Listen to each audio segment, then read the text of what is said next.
Hello. I'm guessing the reason you're here today is to see how to make a PvP game, which will be super easy in today's video. In this, I will be showing you how to make an automatic game starter, and so no one can stop a game early. And you might as well just want to add some weapons, and I don't know what I'm saying. Okay, well, let's get started. First, what you want to do is get an automatic game starter. So what you want to do is open up your watch, go to backpack, and get your maker pen. Then you want to get a game chip, which is this, or yeah, game state, not chip. You want to place it down. That's your thing. Now you can configure this however you like, in any fashion you want. Game rules like here. You can make it manual start requirements, manual game start, minimum count 1, yeah, like that. You can make the team size anything you want, really. But for now, I'm just going to go for teams. You can have team counts and team sizes.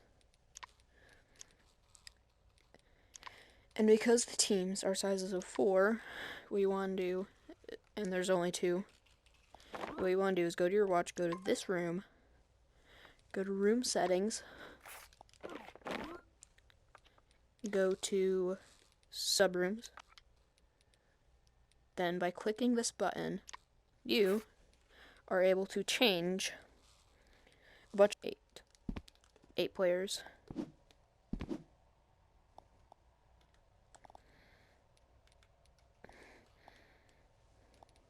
Then you want to get a game state chip.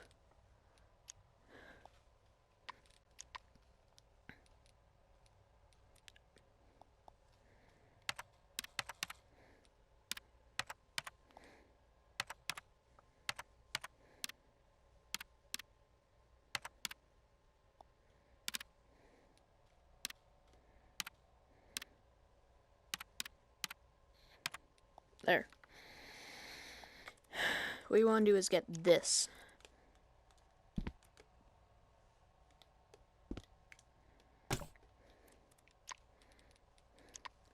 As you can see, it will start the game, which is this. This is connected to this automatically. You don't have to do anything. Then what you want to do is you want to get a variable.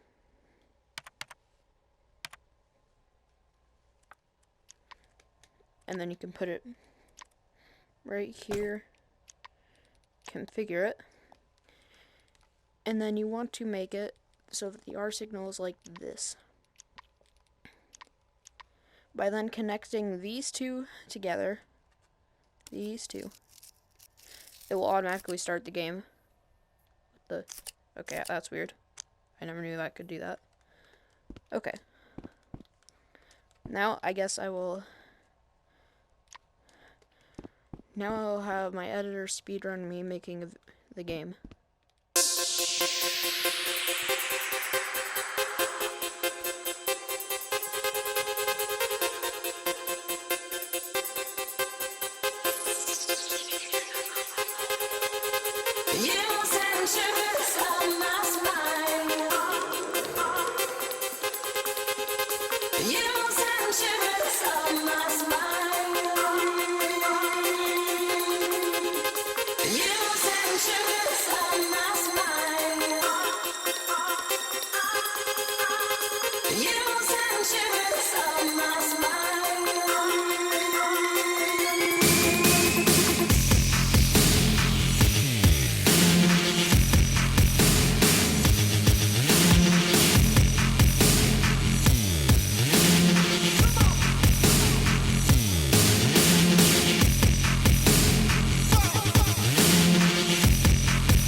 Ah, there, done. Done with game making. I know it's not that good of a game, board, or whatever, but it's a game. So, now, what you want to do is get your maker pen and click connect. Then, you want to connect the R pin to the start game pin, this one. Game starts in 10 seconds, it automatically does that. And if you don't have this chip, if this is not here, it will do absolutely nothing. So this has to be here. Game on! There. And this is where you spawn. No, there's no spawn points.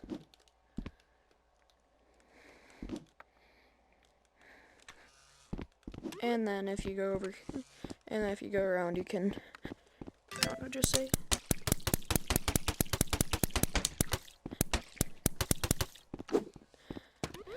so, this is the automatic game starter mechanism right here. Super simple.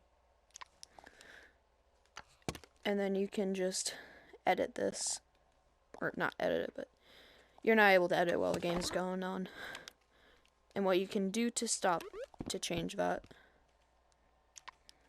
is click connect, stop, then reconnect it here. It's the fast way. It'll teleport you. There we go, we're up here. 360, let's go. Also, the best thing to do with this is to configure it with all of the weapons, and then make it or just make it respawn like this wherever you move it to, and this is the time it takes.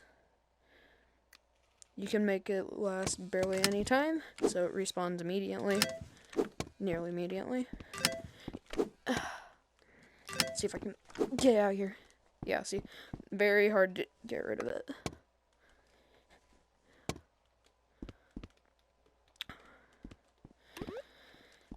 And then if you want to make any other changes so that players can take more hits, you can do like player health bars. Opponent player, or that's not, wrong one, sorry. There's also out of bounds, which if someone glitches into the floor, like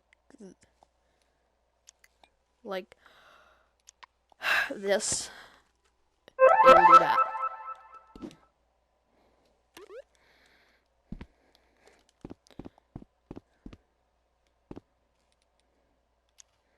Which you could give him a grace period, which I can make 5 seconds. Which now for some reason that's glitching. And like this, if I go on the ground, eventually, there we go. Yeah, it'll teleport you.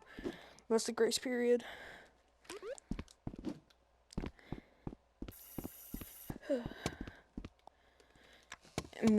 And you can configure it some more.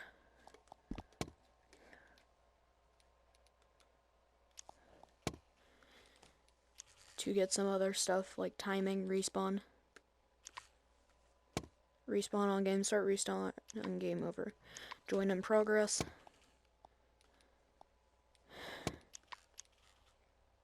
Now somewhere it should say player stats. This should be the amount of health they have. Maybe. Wait, no it isn't. Sorry. I'm bad. Combat settings. Max health. Here. Combat settings to increase their max health, which you can easily just make to 200 so they can tank twice as many blows. Shield, suppress weapon damage, ignore clears. You can have auto heal, which is automatic healing. Player HUD, player health, spawn point selection, which you can make it spawn them on random spots. Or team, if you want.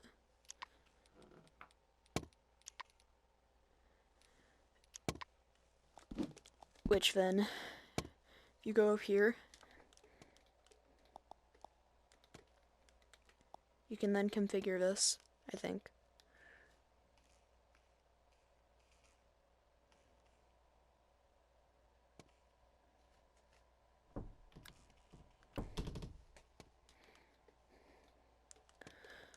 Oh, hang on, that's the wrong one. CV1. I'm used to CV2. Alright, what you want to do is get a respawn.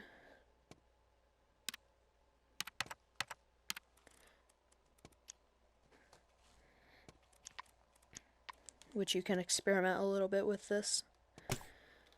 Get 2 of them. If you want.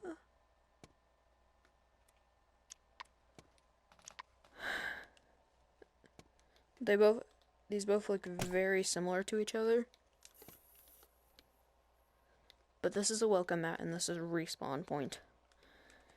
Which you can mess around a little bit with these, and this one has a few more settings. This one has spawn radius, which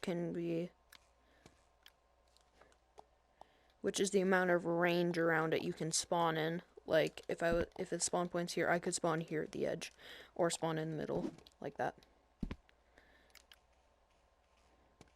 And then you can make it enabled or have absolutely nothing to do. And then this one is team to respawn. It can be team 1 or area thing.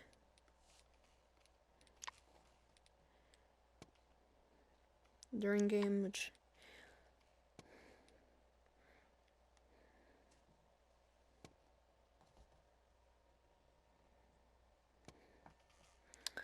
which like say if I'm on team 2, it isn't gonna respawn me there. And that's good for like making team battle games. So it respawns you at your point, which I can then connect this. And if it respawns me where I set it, it will Game on! be working. As you see this time, I'm on team 2 and it respawned me here. And if I go in this, I go in the ground, it will eventually spawn me there after 5 seconds. 3, 2, 1, My timing's bad. Okay, well, if you do configuration settings right, you'll get this.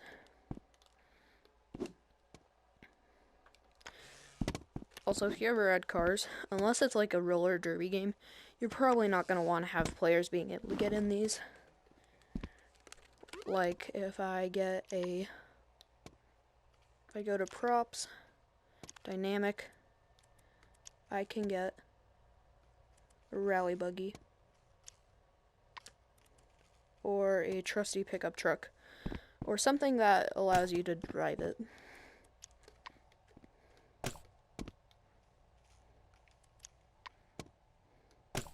Which is one of these 3 things. Which if you're in here, why am I on the ground? Which you can then drive around. Oh, I'm stuck.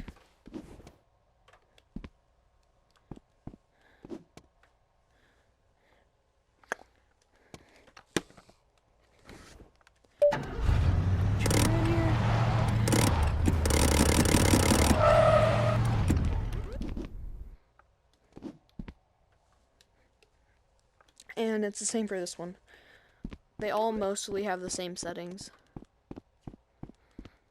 You can see they all have that little circuit board on them, which means they can be driven, however you're supposed to say it.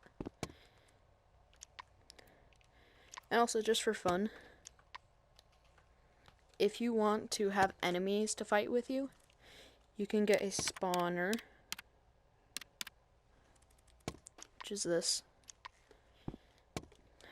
and then you can go right here, put it next to it. And actually, the good thing about CV1 pieces, you can connect the same piece to multiple things, which is very handy. Which I can then set this to be anything I want. And for instance, just for experimentation, I'll put it like this.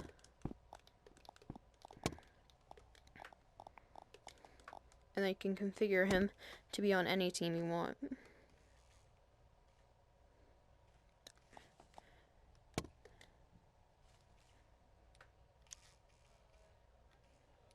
can put him on team 1.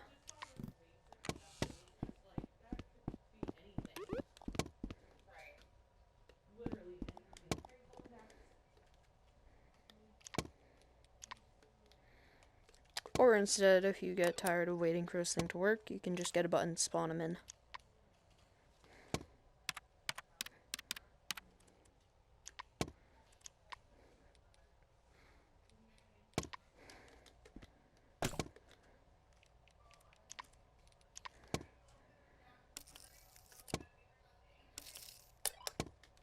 And as soon as you spawn this, yeah, make sure to add nav mesh like this. What you want to do is go to settings, scroll down on the main setting specifically. Scroll down until you see AI count active 1. You could destroy AI if you want, which just disintegrates them, and then you can bake nav mesh, which won't cause your game to break in any possible way. Nah, it won't.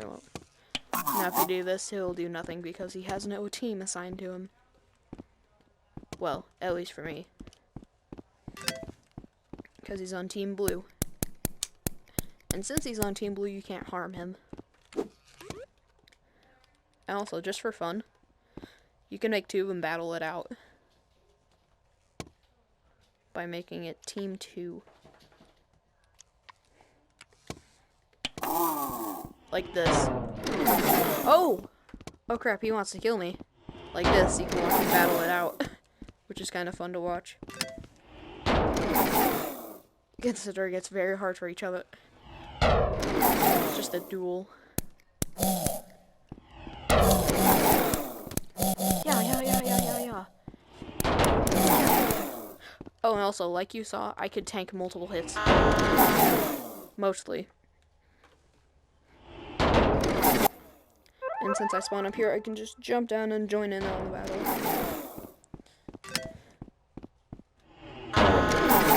Oh, dang. Okay.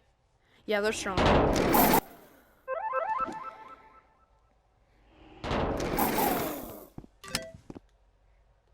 Oh. Bam. And like that, you have your own thing. Where you can make teams battle it out.